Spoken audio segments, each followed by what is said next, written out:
Okay. Whilst we're still waiting on our facilitator, I'm hoping and trusting that our end of cohort projects and planning is also going really well. And we're putting in the work, the commitment, the dedication that is required to pull off something truly remarkable. Uh, I think for me, in terms of recommendations, don't overthink it. Have fun whilst doing it, and let the goal be that you have been equipped with knowledge. Now it's your turn to pass on the baton. So, okay, I see our facilitator is right here now. Thank you so much, Ma, for joining. So, everyone, I will be proceeding with reading the profile of our facilitator. She's in class now. Thank you. We're still at 42. By the time I am done reading her profile, I do hope that we get up to the minimum number of 50 and then we can proceed. So please get your party members in quickly. So I'll proceed now with her profile. Our facilitator today, who will be taking us on the topic inclusion in politics with a focus on women, youth, and PWDs. Adenike Oyetole Lawal is a lawyer, a qualified alternate dispute resolutor. She's a qualified human resource personnel, an emotional intelligence coach, and she holds a diploma in special needs education. She has earned several certifications in understanding autism, Asperger's, and ADHD from the University of Derby.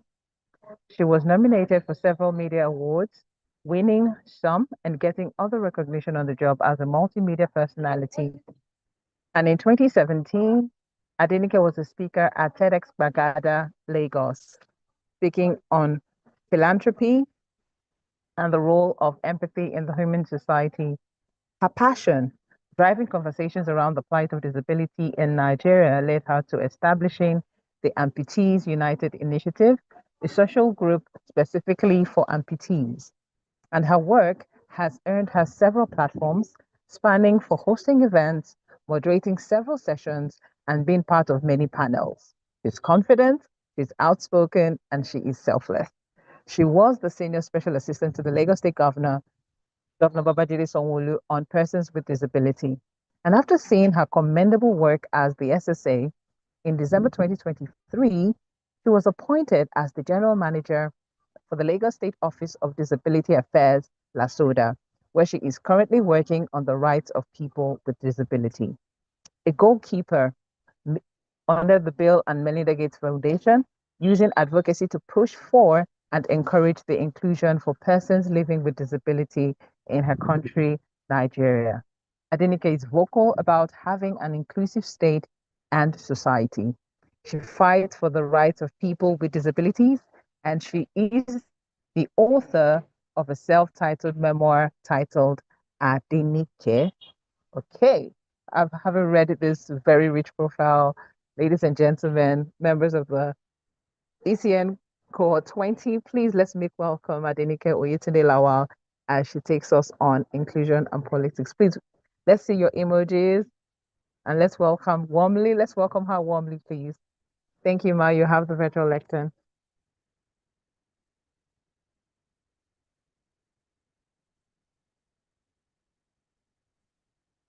Oh, okay.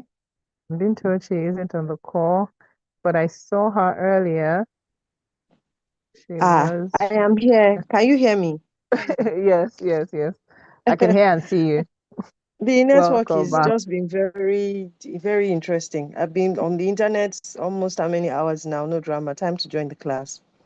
And Okay. I'm having to use a mobile device, which I don't like to do because again, you stand the chance of getting interrupted even when you okay, let me change. Oh, airplane mode will disturb my internet. Oh boy, what do we do? Okay, let's just hope nobody calls this number because I rarely get calls on it often. Oh, you can put Thank it you on so much for DND. that. Oh yeah, You okay, can let me probably do put that. it on Let me DND. do it on GMD. Yes, let me do that.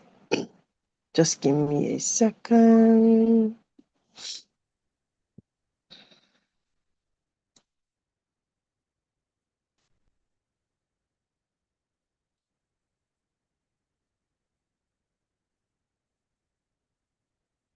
Okay. All right. So, good evening, everyone. My face is usually finer than this, but as you can see, I'm doing this from my bedroom. I have a blinding headache, and this is going to be a really quick one. So, I'm going to have to turn off the video after a while because, again, we'll be able to speak. Um, Thank you again to the entire team at I was about to call I was about to call another name, Electoral College. Thank you, Miss Lisa, for always being very patient with me, like I say. And to this cohort, I trust that the classes have been worth your while. If there's anything I'm very certain about this brand and what they stand for, is that it's usually worth the while of all active participants. And that's because why I now personally like it is I always try my best to make it as interactive as I possibly can. And with God helping us, today shouldn't be an exception in this regard. So thank you again, everyone. And yes, my name is Adenike Oyetunde Lawal. I'm not related to Kunle Lawal by blood. It just so happens that we share last names. Okay, so let's get to it. Um, I'm to speak on inclusion in politics, women, youths, and persons with disabilities. And I do not think that my profile has that I am a person with disability right leg above knee. And at the moment, I'm wearing like an off shoulder Adire outfit, has red. My hair is made in Didi. I'm sitting on my bed. And what else can I say? I'm not wearing my earrings. And that's what, just to give like a somewhat description for anybody who has low vision or something on this call so that you have an idea of what I look like. Like I said a few seconds ago, I am an amputee, right leg above knee. I work with the aid of a pair of crutches. I do not have a prosthetic limb. And you may hear some screams here and there. I have two active toddlers in my house. And so, yeah, I'm a mom to twin boys. So let's get started. Um, our hope at the end of this discourse is to see that, we're able to run through women, youths, and persons with disabilities. Like I said earlier, my name is Adenike Oyetunde Lawal, and I'll quickly run through some of hopeful learning outcomes for our conversation this evening.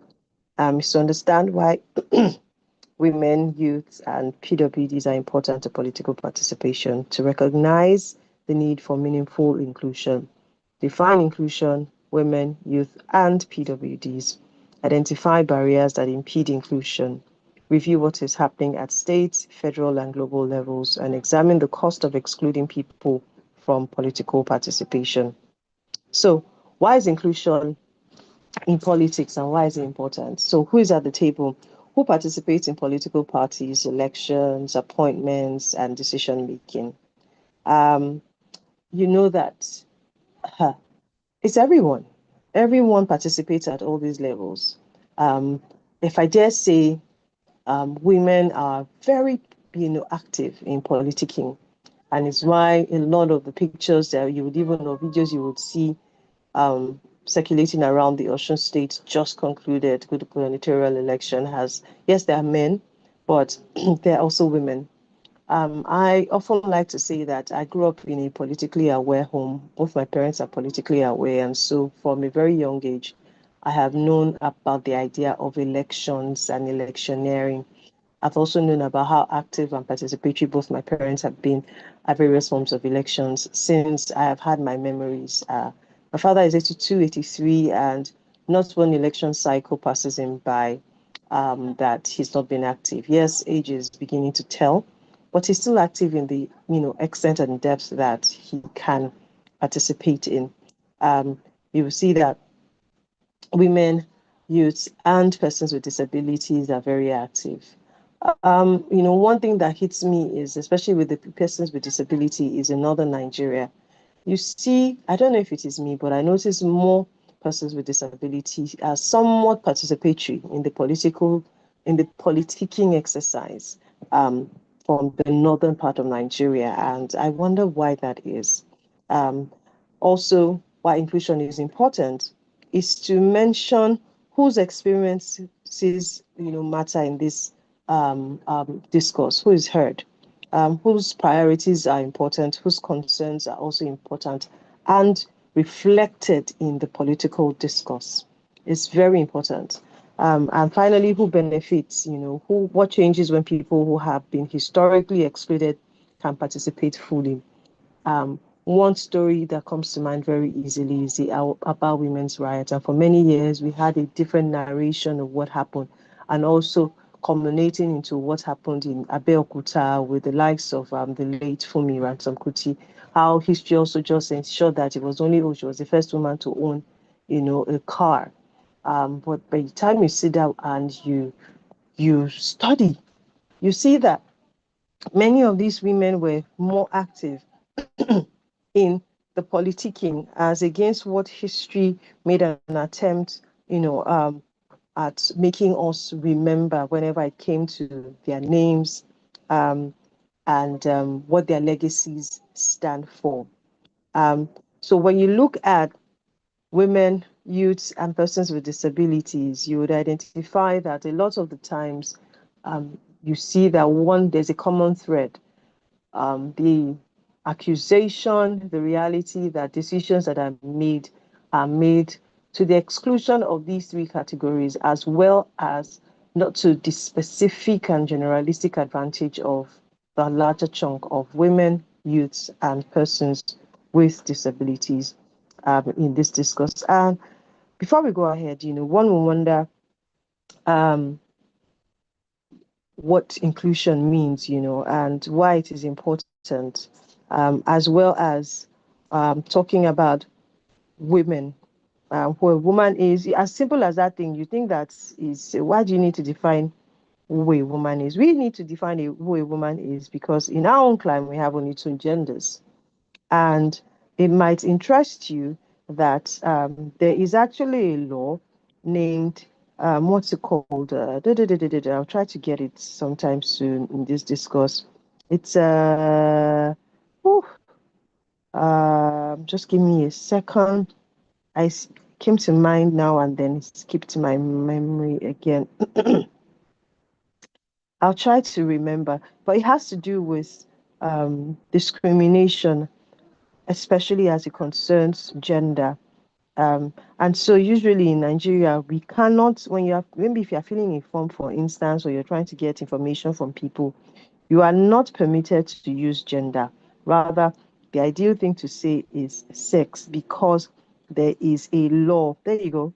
Um, the law, Nigerian law, against multiple sexuality anti-LGBT, which came into law in 2014 at some point, and then it's eliminates the word gender. And so we have two sexes. Even I am trying to unlearn, using gender. We have two sexes here in Nigeria, female and male. And sometimes people wonder, why do you need to define who a woman is? It's very important in this discourse so to avoid stories that touch and just to ensure that, um, everybody what should matter in our discourse is very important. So when we look at inclusion simply means, how do I put it, participation of everyone.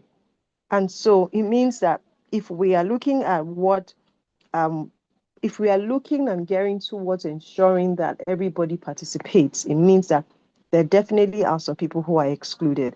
And very simply put, inclusion very easily is when you make people a part of a larger discourse in this conversation, when you make these three categories of persons a part of the politicking process end to end, from the very start till the very end. And so it means in inclusion for PWDs, it means PWDs come to the table, PWDs are accorded equity and equitable rights as is almost every non-disabled person. It means that all youths that are able and are qualified can vote, be voted, having fulfilled all the requirements that are provided by law. And for women, it means every woman, the same way with youths, every woman who is able, who is qualified, can get the things that are due her, especially in the political space or in the politicking conversation, as the case is. But by the time you start to go specifically into different things, inclusion in education might be slightly different from how it's interpreted towards inclusion in STEM, science, tech, and all of that for women or girls, or inclusion in marriage, as the case is. But for our discourse of politicking, it simply means ensuring that these three categories of persons are involved fully. And simply put, a woman is just the adult female human. Uh, um, I like to say women, very organically is the plural form for women. We have to move beyond just the numbers, and I will touch on the numbers in this regard.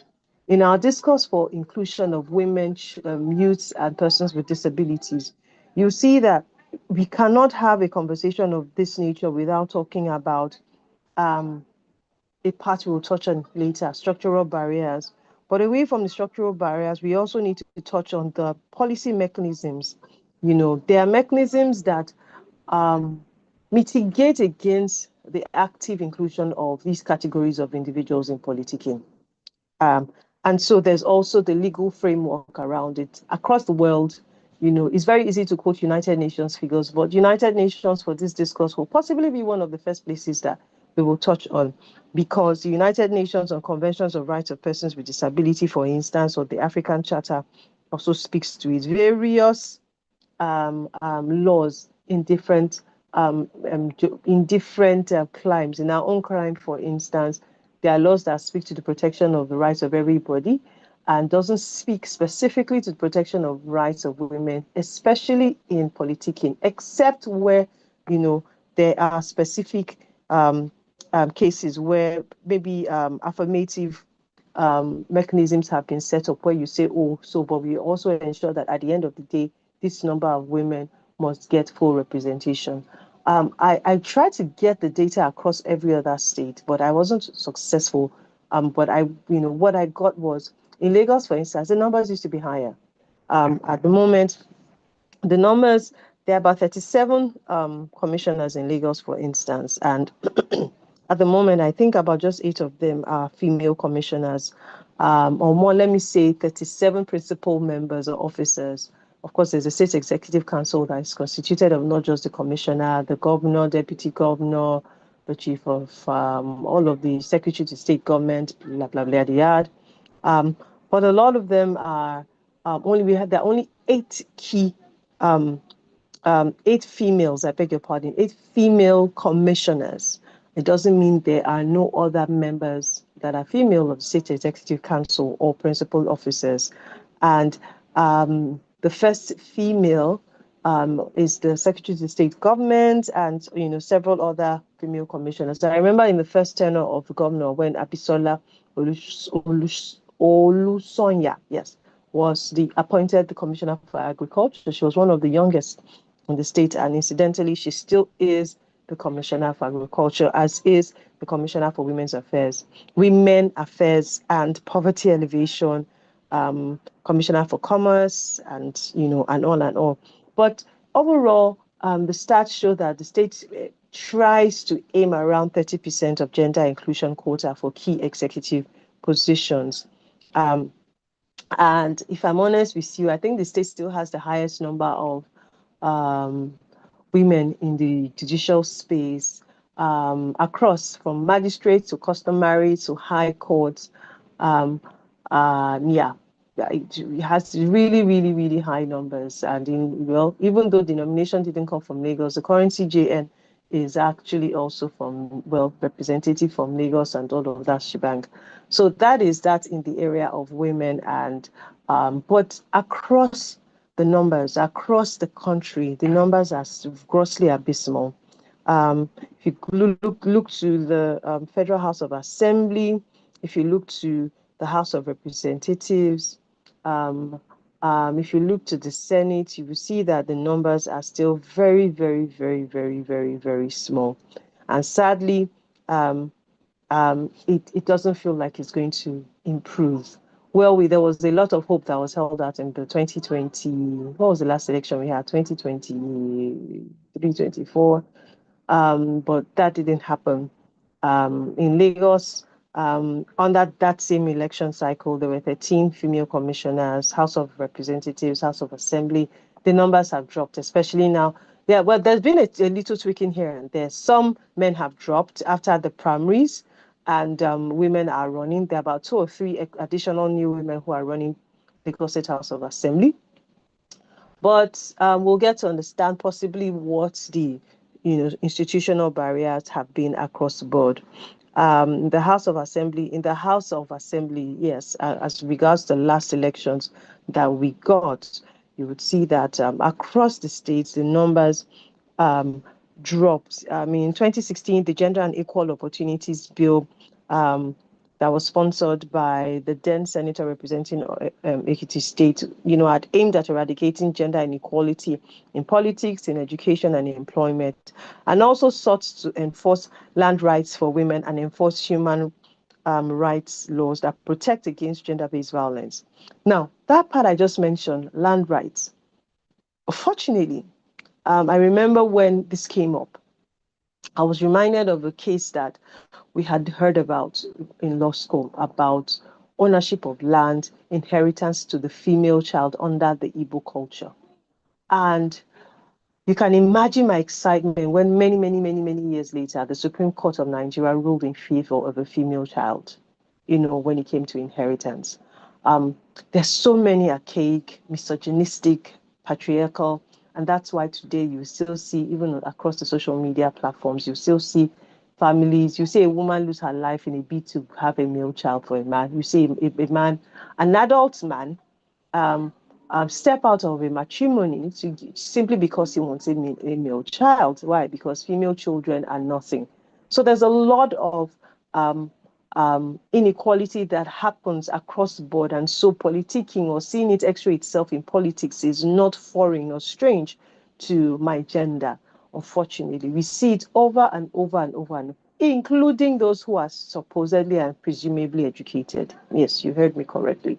And so whenever I see discourse that is not connected to politicking, maybe on the streets of social media, I always pay attention to the comments, especially to x-ray where the hearts of people are, specifically if they are men commenters, because I want to know where, okay, it gives you sometimes a fair view of an x-ray of what, some people have in their heads about issues that have to do with women's rights, the female child. And that's why even in 2025, 2026, an African country is still fighting that female genital mutilation be allowed. You heard me correctly. That female genital mutilation still be allowed. Yes, they're fighting for it very actively in an African country. And it speaks to the fact that when we think that politics is a standalone, we deceive ourselves, because it is more than just a standalone discourse. It is a holistic discourse about it. And many things. There are many in other climes, maybe in the US, for instance, they'll talk about, oh, my body, my rights, the right to abortion or not. And, you hear conversations of people who are very, what I say, are very myopic, because sometimes how far you know what you're exposed to is what informs. I'll give you a typical example. The average Nigerian Christian says, oh, no to abortion. But then you ask them, what if a woman who is Christian, for instance, is pregnant and has undergone an incomplete miscarriage? What happens in that state? They don't even know the likelihood of that incidence. They don't know that it's possible. They don't know. They don't know anything called incomplete miscarriage. They don't know that a miscarriage can be incomplete. And so because it's incomplete, a woman has to go under the knife for a medically induced abortion. And so when we make generalistic blanket statements, sometimes I just see those comments and I'm like, I pray that, but I'm like, you can't pray for their loved one to have to miscarry, because that is just wrong in its entirety. But then I ask myself, how do they understand this discourse if they don't have, personal experiences? And I cite these examples about inheritance, about in this discourse now, this example I set, abortion, which is what the discourse is in other climes, because sometimes we talk about the exclusion of women from politicking and think that it is just a standalone subject matter. No, it's just an X-ray and a general overview of how women view I beg your pardon, of how people, how the society view women, including how women view women, because most times the custodians of these practices are women themselves. If you do not know what female genital mutilation is, I would encourage you, sometime this week to just take your time and just do a quick Google search and see what it means, what the act is, and what the beliefs are around why this has continued to exist even in our world of 2026. So back to our discourse on politicking, you will see that from the last elections, the numbers were grossly abysmal.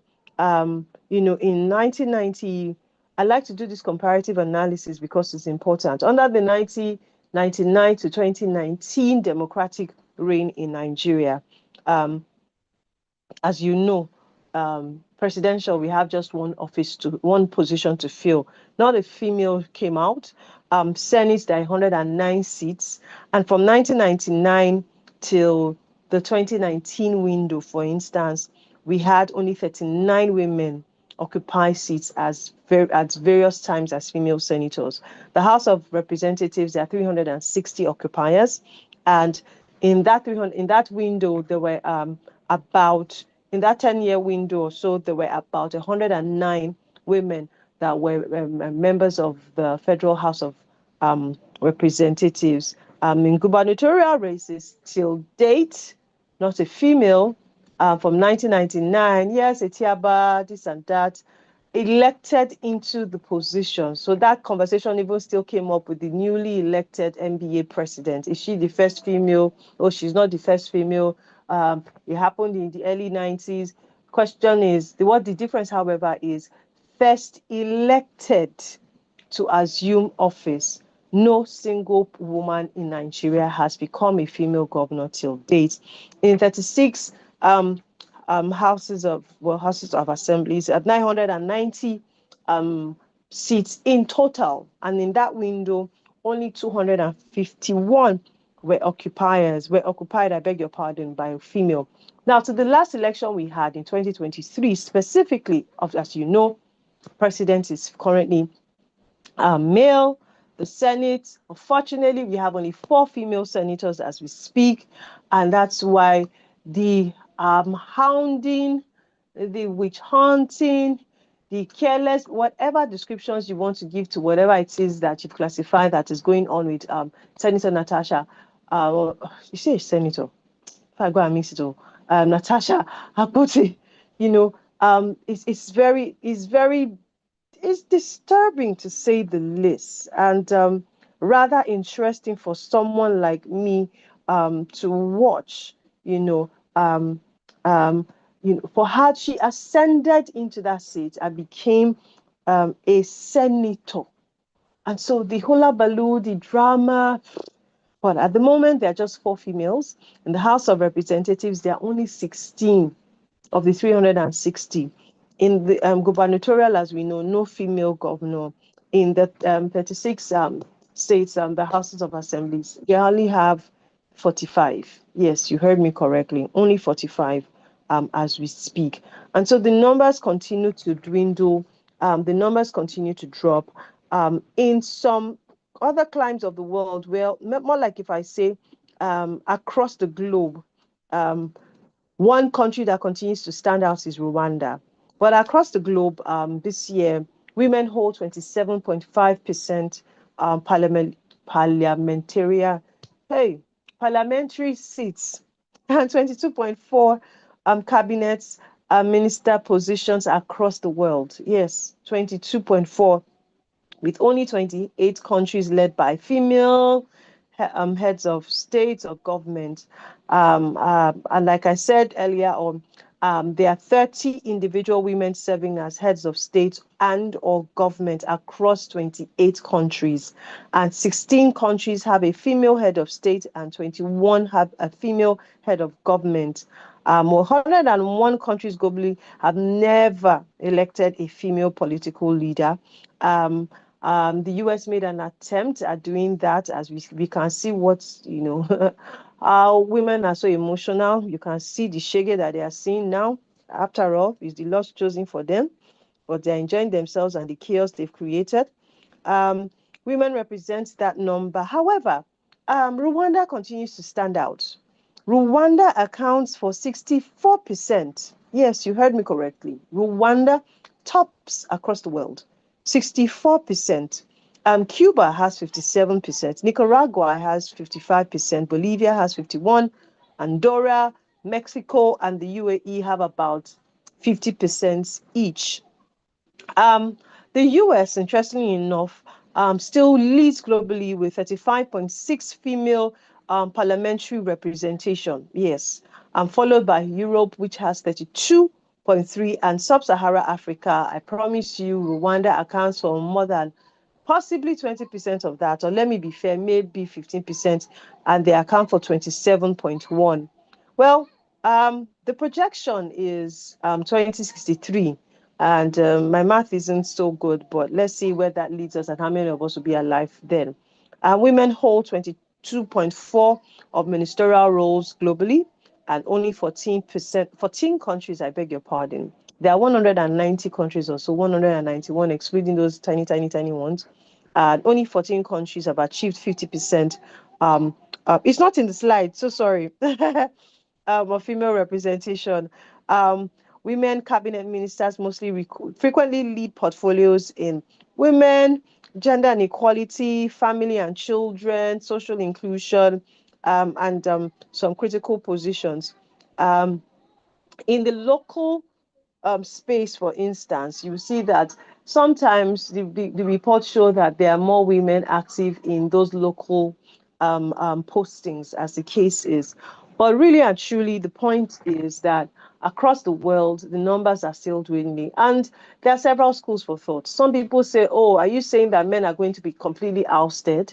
And the question is, I don't believe that the men in Rwanda are complaining about being ousted, because what has happened that Paul Kagame has been able to show is he was deliberate to get women who were qualified and showed the hope of results. And then the results are speaking for itself. Unfortunately, there's been data, overwhelmingly about how the lot of a country improves and changes when, women are there doing different things. But again, I believe that is one of those, let us see how things go. In our own climate, for instance, we still see it. We see it even almost on a daily basis. You will see the man running, the woman is a deputy or vice. You see, very rarely do you see people. There was one time, I think even in the last elections in Lagos, there was a female gubernatorial candidate who had a male deputy. But of course, they didn't make it, to becoming the governor, or how am I call it, the governor or deputy governor, as the case is.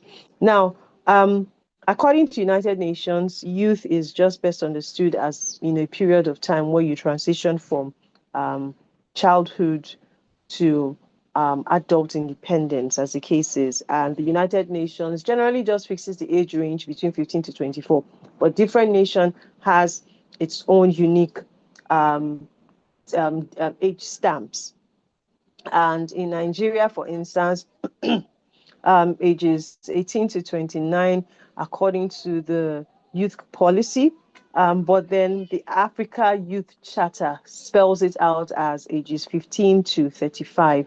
And so we have the Not Too Young to Rule that altered sections of the Nigerian law 65, 106, 131, 177 of the Constitution that allowed younger people to run. And, in a bid to also encourage youth participation, we did see many political parties say, oh, come, we'll offer you our, what's that thing called? Intention form to run at no cost, or we'll give you at half the price or ridiculously subsidized rates, just to increase and encourage participation of youths in elective positions, as the case is. Now, to persons with disabilities, oftentimes when people talk about disability, we are very used to what's it called? We are very used to physical disability, just like mine. But interestingly enough, disabilities spans much more than that. But very simply put, the United Nations defines a person with disability in Article 1 of the Convention for the Rights of Persons with Disability as people who have long-term physical, mental, intellectual, or sensory impairments. I repeat, physical, mental, intellectual, or sensory impairments. And these conditions, when mixed with social, attitudinal, environmental barrier, often stop people from taking part in the society fully or even equally most of the time. So those are just the basic definitions. So physical means, mobility, body strength, sensory, most times hearing, hearing sight, intellectual or mental, is learning, your memory, and even mental health states. And yeah, so that's what disability means. In Lagos States, I'll speak to Lagos. There are laws that guide, what's it called? PWD, yeah, the laws that guide disability and inclusion. That's what I was looking for. And Nigeria happens to be a signatory to certain instruments, such as the rights of persons with disabilities. I beg your pardon, such as United Nations Universal Declaration on Human Rights, International Covenant on Civil and Political Rights, and the UN Convention on the Rights of Persons with Disabilities, and the Continental Plan of Action for the African Decade of Persons with Disabilities, amongst others. Um, all of these individuals, once they are able, they are above 18, they have cognitive strength, um, they actually are empowered under Section 56 of our Electoral Act to actually vote and be voted for, as you might know. And so for persons with disabilities, the nature of the disability, like I mentioned earlier, I mentioned mental, physical, sensory, I mentioned intellectual. These categories will determine what kind of limitations exist for them as is. However, in Lagos State, persons with disabilities are lumped under what is called clusters. And so the clusters include and are not limited to the blind cluster, the deaf cluster, the deaf-blind cluster, persons with albinism, dwarfism, spinal cord injured people, those that have neurological or intellectual disabilities. Yeah, just to mention but a few.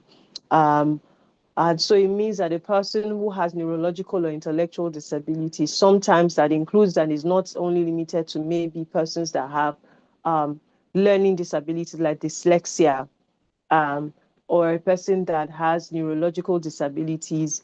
Sometimes autism is not a neurological disability. Some maybe autism for disabilities that has to do or Down syndrome. These ones are more cognitive. They are more movements. You see that their needs are different, and so the things that the institutional barriers, like I mentioned earlier, that impede their full participation will differ. For youths, I touched on it earlier in passing. I mentioned things like what's it called? I mentioned things like money, cost of politicking everywhere in the world is so expensive. Wow, but again, yeah. Um, and so you see that for the youths, there are limitations to education, access to education, cost of running, what's it called again? Interest. Yeah, interest is also important. The uncertainty in the political climate. Um, Unfortunately, sometimes lack of vision or lack of and when representation is made, it is not equipped enough. Um, Weaponization of poverty comes across from even the youths to cuts across, I beg your pardon, from the youths to the women to the persons with disabilities. Persons with disabilities, of course, accessibility, again, unsafe political environment. If the space is unsafe, a person with disability can easily become a victim of circumstance. Access to education also touches for women, like I said earlier, patriarchy, just like a general contempt. I saw a video this evening where a man said he was actually sitting down in a church and said he doesn't like to hear a woman sing. When he comes to church, he doesn't want to hear a woman sing. Some people just have the general contempt and against women, and really there's nothing you can do about it. It is just who they are and how silly they have become. Religion also serves as, a factor that impedes the participation of these categories of people. Low self-esteem, as simple as it is. Marriage, yeah, marriage. Yes, marriage impacts a woman's participation. Um, for those that are Christians on the call, is why Apostle Paul said, if you want to marry, there are things that you might not be able to do, because after a while, I'm running home, I have to do this, I have to do that. That is why the choice of your partner is one of the most significant things after your choice and decision to accept Jesus into your life, because that choice, that decision will wreck you if you did not choose wisely. If you went to marry, there's a way I say it, if you went to marry your enemy, you will see that the things that you will be fighting with will be much more than you ever envisaged. Because again, with marriage is partnership, and it's not dropping the balls, but unfortunately there are glass balls and there are plastic balls. There'll be things that you will show up for, there'll be things that you will not be able to show up for. That's why I believe that marriage is also a barrier that can impede significantly involvement or inclusion of these categories of individuals. Family history.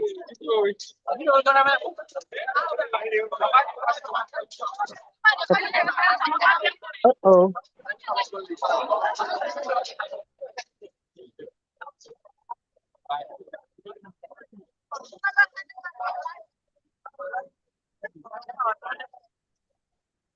Okay. I have to mute the person. I'm going to mute him.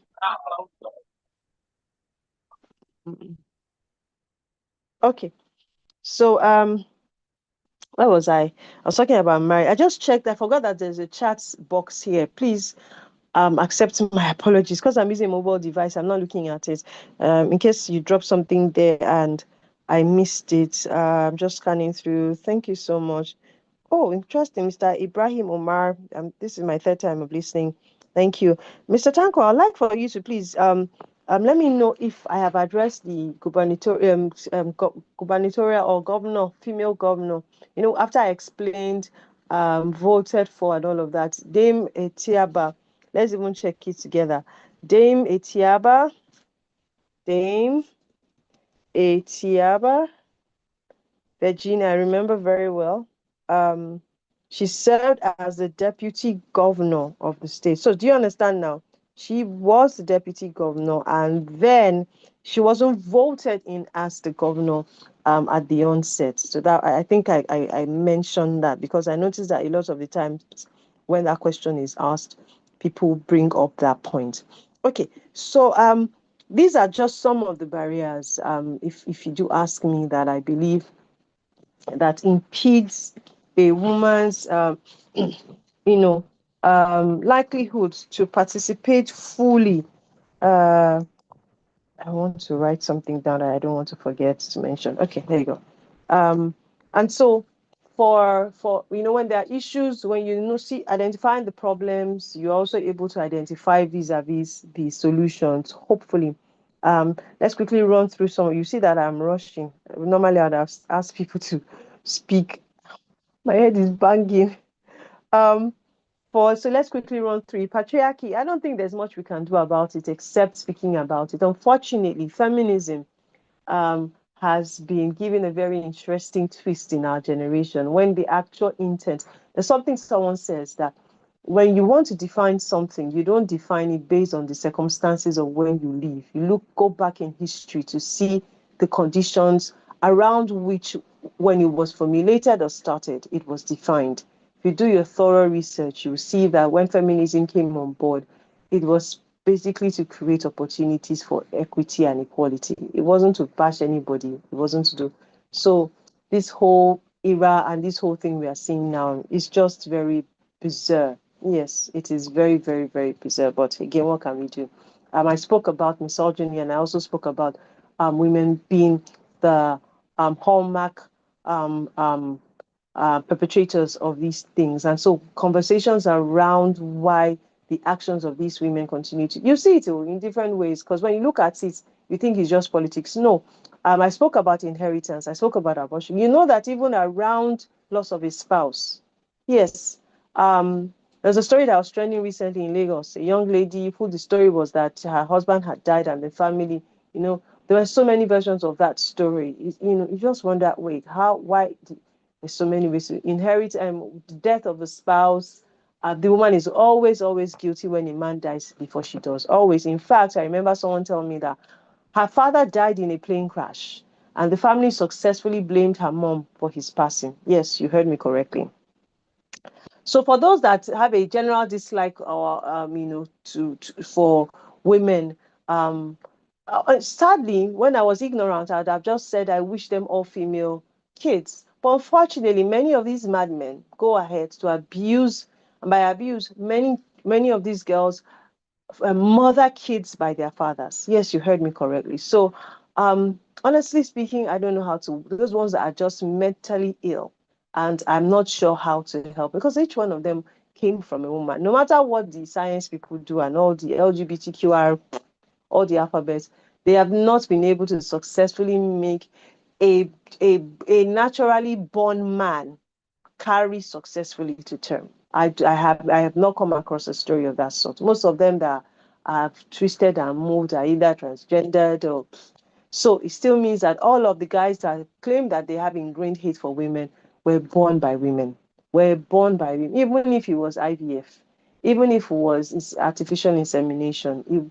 A lot there was a part where an embryo had to meet with a semen. Yeah. Access to education cuts across all three. We have abysmal figures for education across at all levels, states, local, state, and federal. And so there's a lot of work that needs to be done. Weaponization of poverty as well. Unfortunately, until poverty is no longer weaponized, a PWD is seen as a person who can, especially for those who go to school. We don't weaponize this when it's election season. We remember that PWDs are above 18 and can vote. Let's quickly go and cajole them.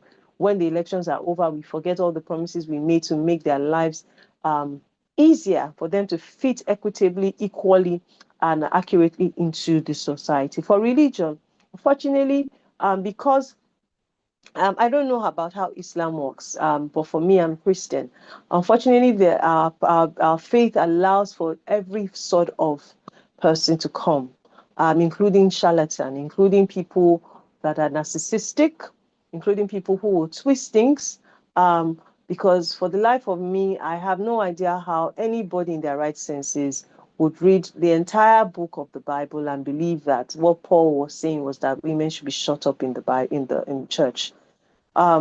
Jesus trusted, um, he trusted his incarnate word, and the first person that saw him, the Bible is not a mistake. It was very instructive that the first person who saw him resurrected was a woman. He might as well just have shown up, voila. But no, had to borrow, the virgin womb to to nurse that whole idea and that's the being of Jesus before he did become Christ. So it's just one of those lazy teachings, um, as well as even with patriarchy, um, they just find a way to twist everything for and it's very very simple. If you read Ephesians, you will see that even what Paul's admonition, Christ is the head of the church, the husband is the head of the family, the wife is there's an order around it, and so not one person is slave to the other. This servants master mentality.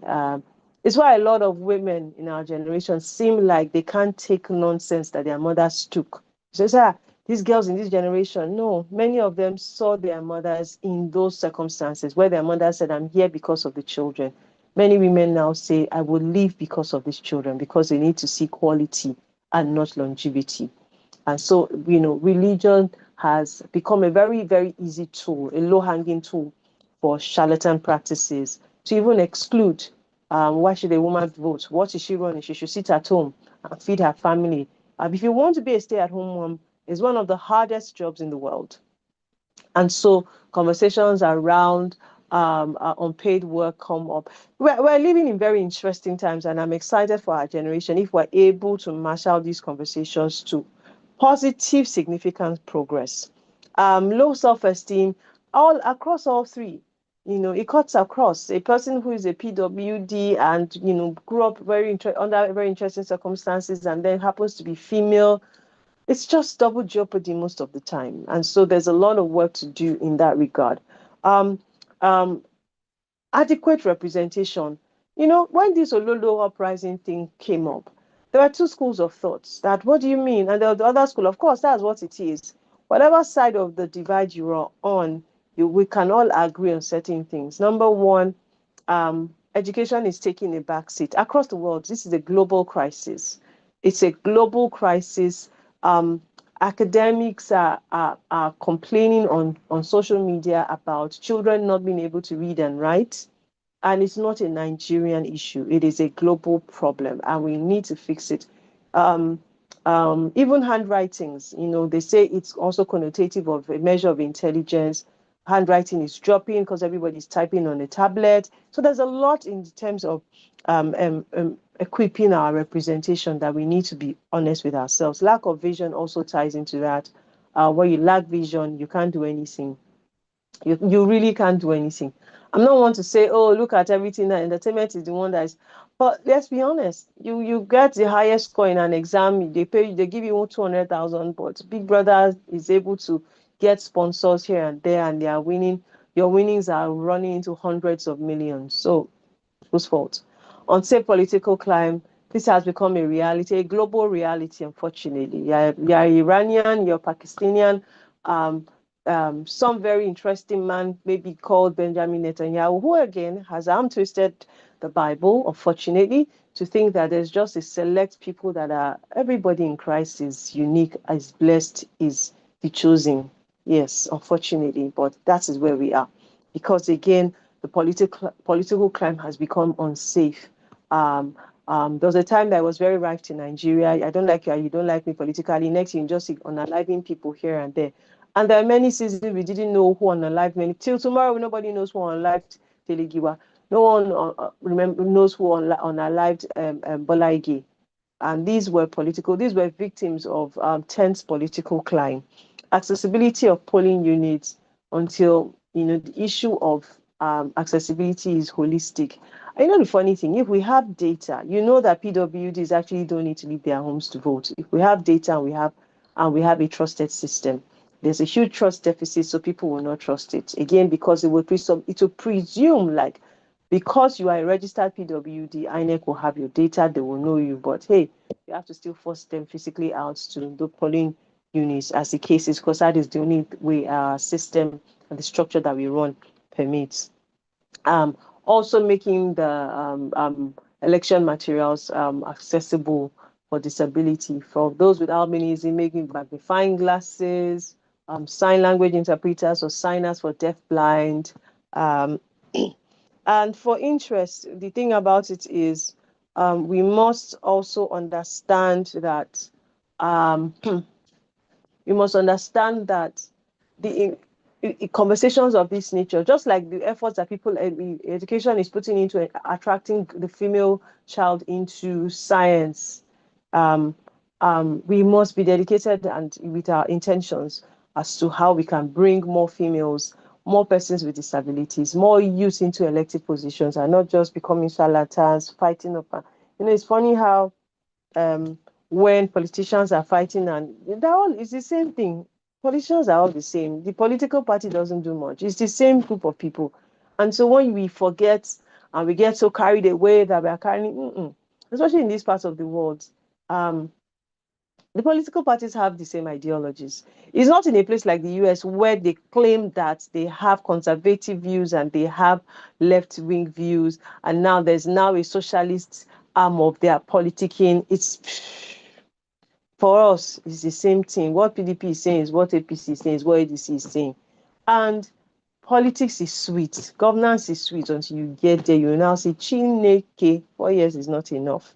But yeah, I mentioned in our course what we should do is the cost. I beg your pardon. The cost outline is we will look at the cost of excluding um, these categories of individuals in policy making. You can't make policy for me as a PWD if you haven't walked my shoes before. And one of the best ways to walk my shoe is to ensure that PWDs are part of the policy making, the part in different capacities. When the voices of PWDs are completely absent, you see that there's no sense of belonging, first and foremost. And secondly, you just see PWDs just think that they are just tools for politicking, and that's it. The opportunities we lose is we fail to engage a different audience. So also, let me tell you one part of disability that just hit me now that I was speaking, neurodivergency. I don't know if you've ever heard of the word or you know a neurodivergent person. So neurodivergent people or divergency is basically the brain works in a different way. So basically the brain works, it learns, then it also processes information differently from what we are used to. So again, I've said the brain works, it learns, and it processes information in different ways. So most of the neurodivergent examples that we're used to is autism or ADD or HDHD.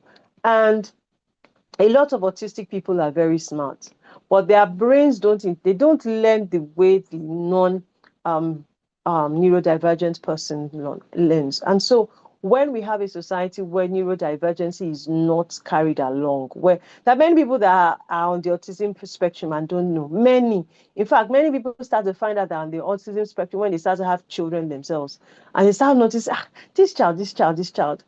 Some people go ahead to test their children. And, like my friend, I say it all the time, my friend traveled to the US to have her child tested. In the lobby, the doctor, she didn't even know that was the doctor she was meeting. The doctor just asked her a question because, boom, she went to get, her child tested. And then she also got a diagnosis of being on the spectrum.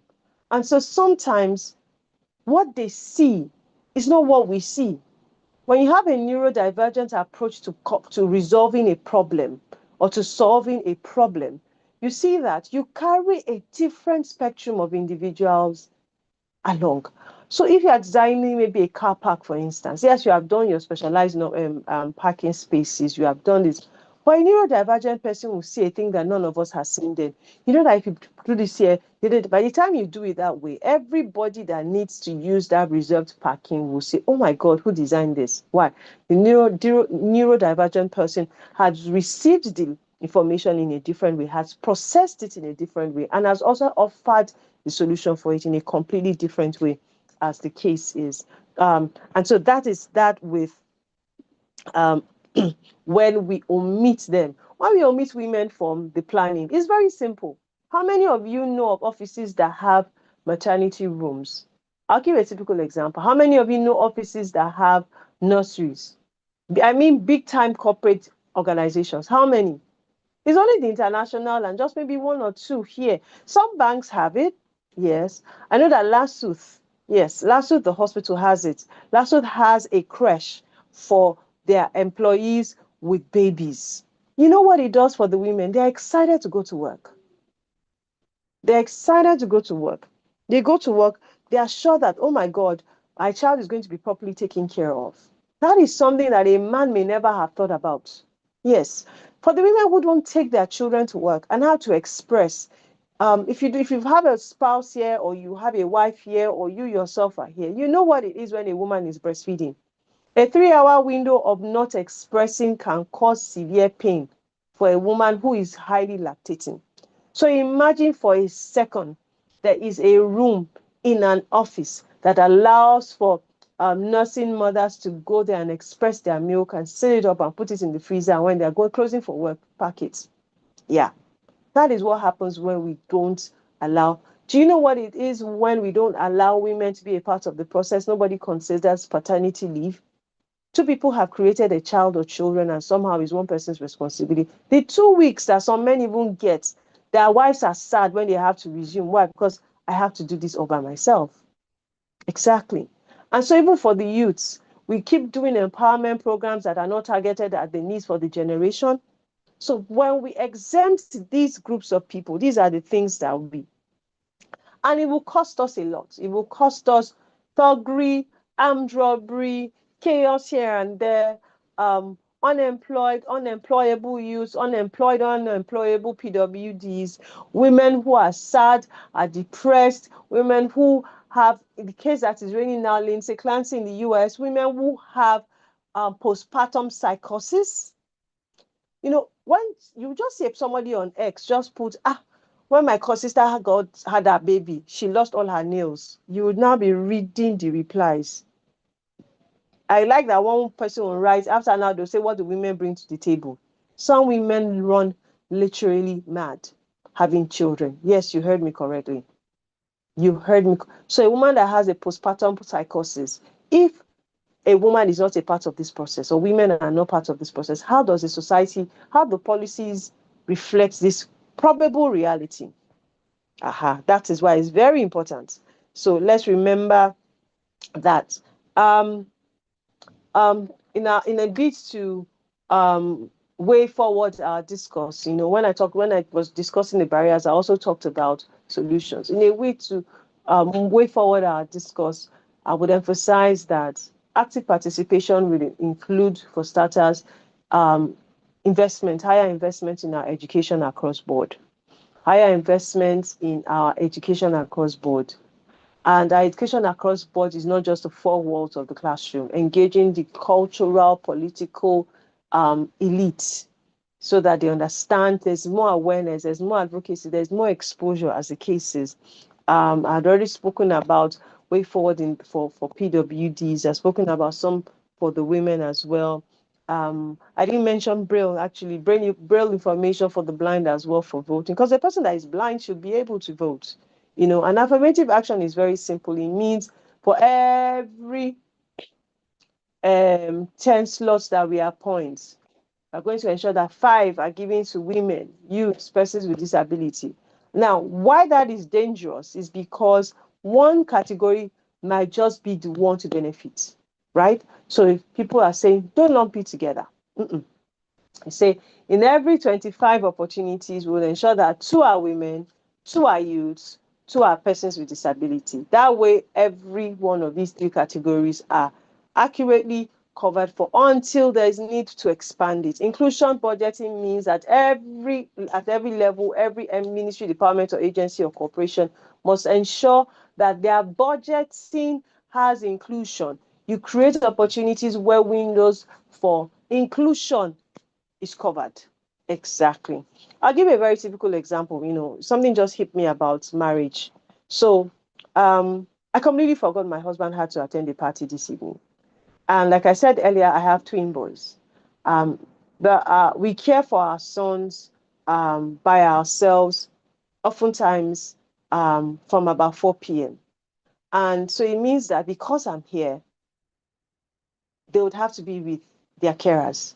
And that, yes, their carers can maneuver because there are days that neither of us is home. But when we can, we ensure that at least one of us is home. Guess what? My husband is not going for the party. And I was very sad because they sent him the invitation. The person actually ensured that it was delivered. So imagine that I married a person that doesn't understand that these are his kids as well.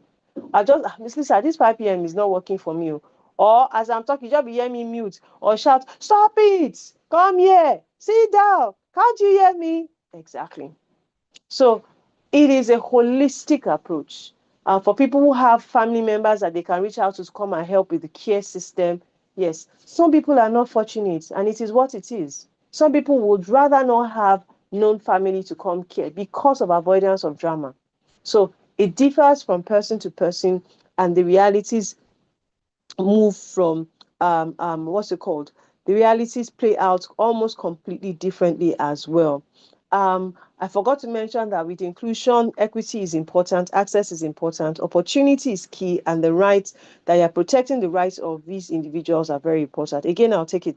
Fairness in opportunity and participation, removing practical barriers to participation, creating genuine roots into leadership and decision making, as well as protecting the rights of these individuals. Ladies and gentlemen, I believe that I have gone through my learning outcome. Um, yeah, I think so. So thank you so much. I'm going to take a back seat, and then hopefully we don't have questions that are repetitive in nature, so I can go and join my husband. Thank you so much, everyone.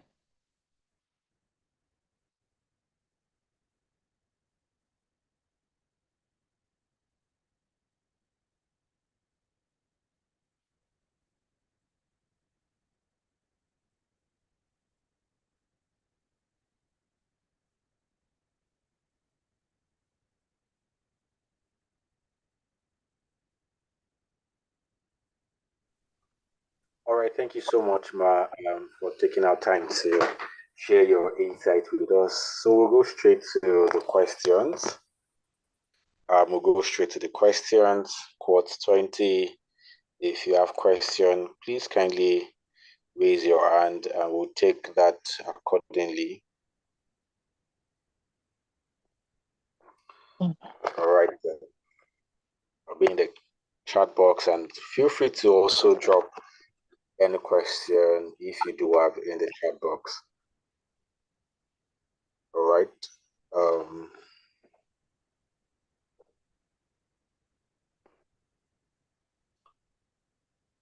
Sorry. I can see Ministry of Justice. I don't know if there's a context to it. I would understand again.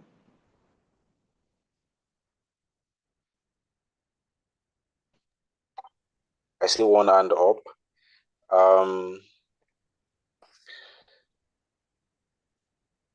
Ibrahim Umar, you can speak.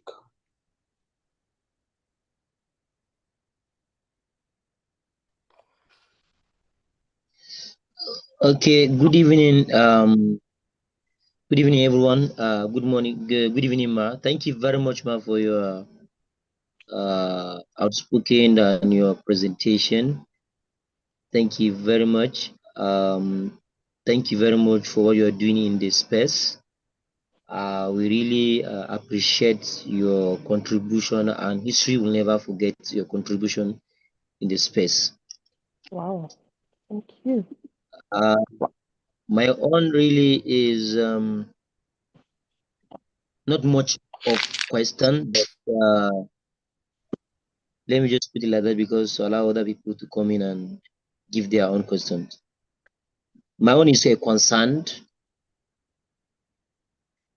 As a youth and gender advocate in this space, I often try to carry what do we call it, women along the line of struggles, or I can say movements, but um, it gets disturbing or not working precisely. Let me just use that language Hmm. because some of them feel like it's their right to be given space, not knowing even us the male gender. Some places we have to forward it, we have to lobby, and we have to push for us to be there. Not that the place like reserved seat or something of that nature. So because I'm speaking as I own an NGO, a civil society organization I run since when I was in secondary school. So I started with some ladies or some women per se, both disability and people without disability. So um, I got that issues. So I don't know with your experience, what will you recommend for me as a motivation for me to carry them along, because there's a role they need to play in the movement, and there's a role or space for them in the struggle. I think Okay. that's I just need just something Yeah. that maybe persist and Hmm. move. All right. Thank you so much, Mr. Ibrahim. Thank you. And thank you for your earlier words of commendation. So I'm going to be brutally honest. It's their right. Yeah, you heard me correctly. As well as it's your right, it is their right. You see, the problem about being at the back for so long is when you now decide to engage with us, we're not as patient as you would expect for us to be. Why? Because we have been trampled. In fact, we have become silent for so long that some of us have become accustomed to being silent. And so to now say, you know what, let's have a conversation. It's all or nothing, unfortunately. And I understand also where you're coming from. Like, me that is coming to meet you, it's not as if it has been handed over to us on a platter. We myself, we are fighting for our own. I think it's just a trust deficit. One of our biggest challenge across our everyday living is we live in a grossly and hugely trust deficit society. You don't trust the person you paid for a service to render the best that they had advertised that they would. You don't trust a person who has come to you to say, you should be able to get this, let's work together. Why? Because many women have stories or experiences where their aunties, their mom, their friends, their neighbors did it, fought for one political, carried the mandate, did this, did that. When it was time for them to, and we call it reward system, if I'm being honest. When it was time to reward them, they were forgotten. They were outrightly forgotten. So I think it can be completely exhausting. I completely empathize with you, but I just feel like the why you started is what will continue to fuel you. It will fuel you on days where in the middle of a meeting you are frustrated. You just say, see, you know what, Mama, I'll come back tomorrow. Let's continue this conversation. Or I'll come back next week. Because in that moment you might lose and you say what you can never take back. So it's just staying the course, having sound people around you who understand what you are. Sometimes when you're not able to mentally flow where they are, get somebody around you, just nudge the person, say, guy, take over this conversation. Because if you don't take over this conversation, I can abuse these people now and everything will scatter. It's just, we must remember the goal. We must remember why we started and we must also be fixated on the goal, what our end goal is. I have stories to share. I have stories to share for days in the disability space. I look, I have stories to share. I have a lot of stories to share. And some days I'm physically, mentally, emotionally exhausted. I just want to be left alone. But the end goal is what continues to fuel me on such days. And, the little lives here and there that have been transformed. So that's what I'm just going to encourage you. I don't like that you dropped your question in the comment, but I would go ahead to, I hope I didn't kick myself out. Okay, I did it. I'll go ahead to read this comment. Okay. Okay, you said, I think it's Tariko. I'm not wearing my glasses. I think it's Tariko. I said Tanko earlier. It's Tariko. He said, I meant presently in Nigeria, only one woman is running for governorship in this present political cycle. Oh, the funny thing is, I don't even know. Where we haven't entered the campaign season full gear. So I'm sure that by October, November, we'll start to know. But at the moment, I don't know of any female who is a front runner. Irene Oguntimehin, APC, says she listed all of this. She said, so what should Nigeria prioritize removing first, and what would be a realistic, measurable solution within the next election cycle? We can't do anything between now and the next election cycle is next year. It's too late. Political parties have submitted the names of their candidates to run. Yeah, I want that to sink in. Let me say it again. Political parties have submitted to INEC the names of their candidates to run in the next election cycle. So the question now is, how much impact can that make in the light of our discourse? Maybe not a lot. And that's why we always often see that the youths, women, and PWDs would always be more appointment than elective. Now that I've been appointed, I promise you that tasting the elective position, I'm not sure it's something I want to ever do. It's a lot. Yeah. It is a lot. And that's not saying that appointment is easy, but I kind of, it's easier. Appointment is easier. However, 2023 was when we should have started. Yes, you heard me correctly. 2023 is when we should have started for 2027. So if we are serious, 2077, after the results are out and people start to go to Supreme Court or no Supreme Court, then we can now start to discuss towards what's it called? 2027 plus for my maths, it will be, someone should help me, 2031, I think. 31. Yes. Yeah. So from 2027 is when we should now start to talk about 2031 from everything. What we should prioritize. Unfortunately, I don't think that there is any one thing we should prioritize. However, because you have boxed me to one, I'll say education. And I don't mean again the four walls of the classroom. What we are doing here is education. We need to intensify in education across board, through the formal, informal, in any and every way that we can. Education is one of our biggest tools to create the change. Um, I'll take I've been laughing at the US and I am not apologetic about it. I am not. I'm not also I'm also a Christian rather, and so I found it very laughable that Donald Trump is their kind. God does not take part in humans' election. He has no business. It is we choosing who should rule us by ourselves. And so when the evangelicals started to peddle he's the chosen of the Lord, I kept asking, on what grounds? Yeah, that's not saying that the most, something person cannot be used. Everybody can be used by a tool. But look at what has happened. Allowed their minds to be completely bound. I have never in my life read of, watched, heard of a grifting president like this man in my life.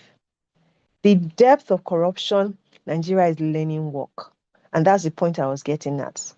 They were once the bastion of democratic processes. They were once the bastion of, we are oddly, it was a lie. It was years and years of dedicated, intentional efforts at creating a narrative of public perception that in under 4 years, this man completely shattered. Completely, utterly, never in my life would I have thought that a person like Donald Trump will be having back and forth. Like they claim that they are the strongest country in the everything is in shambles. Their healthcare. I have first cousins that live in the US who are American citizens.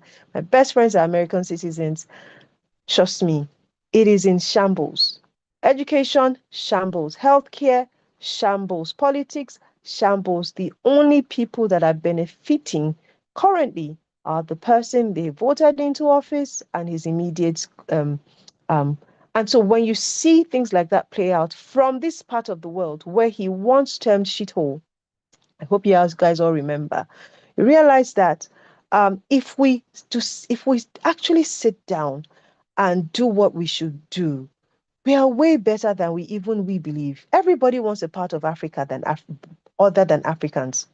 Everybody. They want the only parts in the world that has arable land today is Africa. No other continent has arable land. So they want to come. So when I see Nigerians play around the likelihood of, oh, come and save us, come and help us, I'm like, you have no idea what you're doing. The places they have gone to have never remained, not a single, name the example. The latest one now, what has happened? Nothing. See what they've done to completely leveled Gaza on the pretext of religion. I say that again, on the pretext of religion. For God so loved the world, the entire world. And it is only through kindness that men come to God. So sometimes when we want to bring God into our politicking, we are very sensationalized about it and pick a side of the discourse that we want to do, and we forget to be holistic in our approach. So I cite this to say that there is not one known thing that will be our priority to dismantle all of the barriers, safe from religion, because religion happens to be the safest and the lowest hanging fruit. Unfortunately, again, we think that religion is school. There are organizations that are doing excellent jobs with awareness. Awareness is education. Advocacy is education. Radio jingles, public service announcements, gathering some local leaders under a tree once in a month, just educating them, exposing them to information that will make things better, helps. In my own reality and the space where I work, my biggest challenge is migration. Slowly but surely, things are seemingly coming together on paper than in practice about disability and inclusion in Lagos. And so the things that, there's a stretching on all sides. And because there's a stretching on all sides, one of the things I'm seeing is if other states can put pressure on their state governors and on the pockets, the pressure on Lagos will drastically drop. Lagos has a migrant crisis. Lagos is like New York City. Everyone wants to come to Lagos, land of opportunities, land of when they come, they don't go back. Almost on a daily basis, that there are thousands of people that come to Lagos in different ways. Some people come because they are coming. Some people follow different types of things. Some people come with, a fast-moving consumer goods. Some people come with market produce. Just because Lagos is a land of opportunities, it is a tiny. It is, if you see the landmass of Lagos, you'll be shocked. And so I believe very strongly that if we see that educating ourselves in our churches, in our cell meetings, in our estates, at our places of prayers, where we sit down to watch football, there are ways we can have these conversations that will not be heated. There are ways that it will be heated to expose you to know where the lapses are and where you need to create information. And that way you are better armed, to engage constructively. Do you understand? I think it was this Kano State that just did this mass wedding. And I saw one girl from northern Nigeria. She said, you people are fighting with the state governor, but he did exactly what his people want. Give you 200,000 naira for getting married as a young lady, 100,000 for this, 100,000 for empowerment. As the man, give you cupboard, this. When it's time for election, do you know who they are going to vote for second term? They will vote that governor. So the question is, if he didn't do it, who would they vote for again? Another person will come and speak grammar. Nothing will happen. And it's why education is absolutely the biggest tool and the only tool we can use now to change the narrative of what Nigeria is. I see it firsthand where the US thought they are smart. I kid you not. It's a sore sight. It just feels like, my goodness, let me just keep my words to myself. But yeah, I meant present. Okay, I think that's it. I don't think there's any other. I hope I've been able to help just put a picturesque response into why education is beyond necessary. You think that the average American is educated. Unfortunately, what these last 4 years has done to us is they are grossly, grossly, grossly uneducated. Then the tools of manipulation. And that's why, as a people, we must know who has our best interest at heart. Sometimes we might never know in its entirety. It is what it is. But we always know. There are always signs. They say he that ignores signs will see wonders. They are seeing wonders. Every day they wake up is a new thing. They can't afford insurance. They can't afford their medication. Cost of living is high. Cost of groceries high. Petrol. Because of this man now. If you remember now when Dangote refinery came, at least for those of us in Lagos, the price started to come down small, and it was steadily coming down. Now, straight off Hormuz, Donald Trump woke up one day because he wasn't putting money in his pocket. Aha. And so you see that nothing beats a group of people who see that collectively we are stronger than when it selects people, and what's it called? A select group of people benefits. Let me give you in summary, Osun State. Adeleke, I am from Osun State. I am from Osun State. He hasn't done anything in 4 years. Don't be deceived.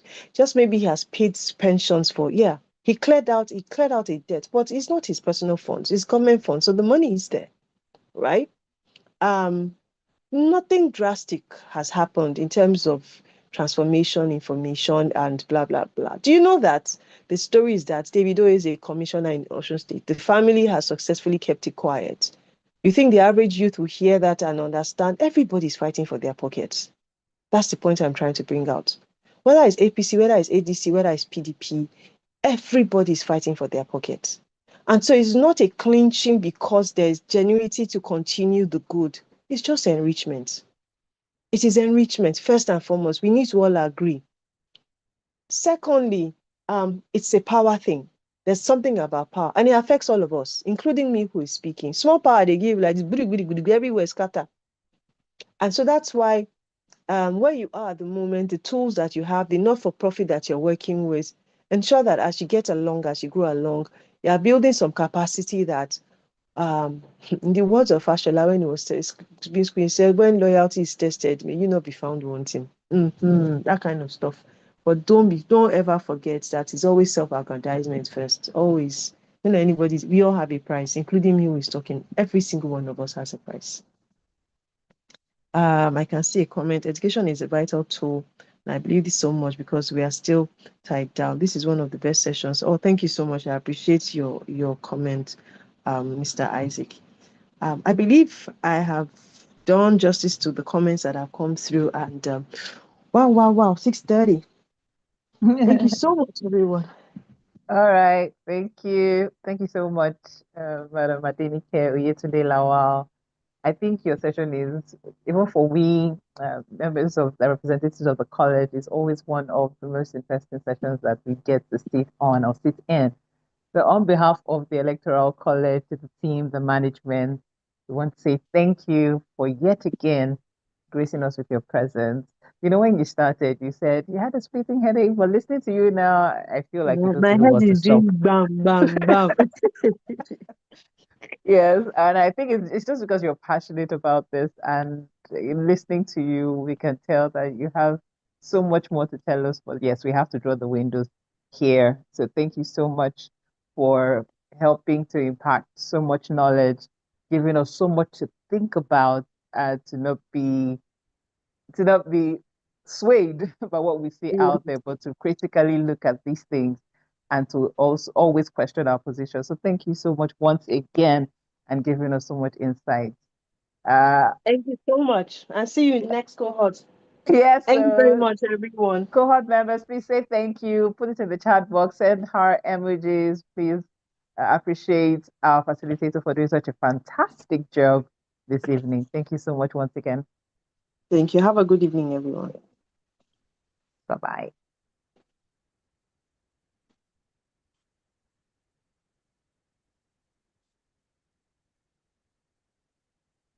Okay. Cohort XX, see you next weekend. Assignments continue. Please look out for that during the course of the week.